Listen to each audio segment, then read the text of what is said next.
Sir, আমার সকল ছোট্ট বন্ধুরা, আশা করি তোমরা সকলে ভালো আছো। আমি আজ তোমাদের জন্য নতুন গল্প নিয়ে হাজির হয়ে আশা করি গল্পটি ভালো লাগবে। চলো তবে গল্পটি আরম্ভ করা যাক। আজকের নতুন গল্পটির নাম হলো পৃথিবীর অজানা রহস্য।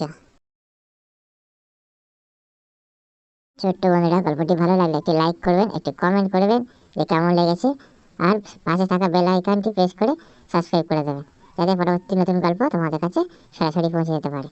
নমস্কার, ভালো থাকবেন আমার ছোট্ট বন্ধুরা। পৃথিবীতে বাস করি, যে দেখো কত সুন্দর প্রকৃতি তোমার চারপাশে।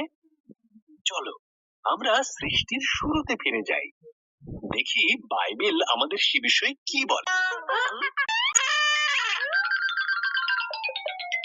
সৃষ্টির শুরুতে ঈশ্বর আকাশমণ্ডল ও পৃথিবী তৈরি করলেন। ঈশ্বর অন্ধকারকে বললেন আলো হোক, এই আলোকে তিনি নাম দিলেন দিন, আর অন্ধকারকে নাম দিলেন রাত্রি। প্রথম দিন শেষের পর ঈশ্বর উপরের জল নিচের জলকে আলাদা করে ফাঁকা জায়গা তৈরি করলেন, আর নাম দিলেন আকাশ। দ্বিতীয় দিন শেষ সমস্ত জল একত্র করলেন, এর ফলে শুকনো জায়গা দেখা দিল। তিনি শুকনো জায়গার নাম দিলেন ভূমি, আর জমা জলের নাম দিলেন সমুদ্র। তারপর তিনি তৈরি করলেন ঘাস, শস্য ও গাছপালা। তৃতীয় দিন শেষ হলো। এরপর ঈশ্বর আকাশে বিভিন্ন আলো তৈরি করলেন, দিনের জন্য সূর্যকে, আর রাতের জন্য চাঁদ ও তারাদের তৈরি করলেন। চতুর্থ দিন শেষ হলো। ঈশ্বর মাছেদের সৃষ্টি করলেন জলে সাঁতার কাটার জন্য, আর পাখিদের সৃষ্টি করলেন আকাশে ওড়ার জন্য। তোমাদের সন্তান হোক, তিনি তাদের বললেন, তোমরা বংশবৃদ্ধিতে ও সুরে পৃথিবীকে ভরিয়ে দাও।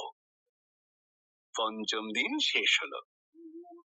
এরপর ঈশ্বর পশুদের সৃষ্টি করলেন, তিনি গৃহপালিত পশু, বন্য পশু ও সরীসৃপ প্রাণী তৈরি করলেন। ঈশ্বর বললেন, আরো একটি সৃষ্টি বাকি আছে, যা সবার মধ্যে অত্যন্ত মূল্যবান। তাই তিনি নিজের মতন করে পুরুষ ও নারী সৃষ্টি করলেন। তিনি বললেন, তোমাদের সন্তান হোক, পৃথিবীর দায়িত্ব নাও, মাছ ও পশু পাখিদের যত্নে রেখো। ষষ্ঠ দিন শেষ হলো। এরপর ঈশ্বর দেখলেন তার সমস্ত সৃষ্টিকে খুব সুন্দর। তিনি বললেন, এই সপ্তম দিনে তিনি বিশ্রামে গেলেন এবং দিনটিকে স্মরণীয় করে রাখলেন। সপ্তম দিন শেষ হলো।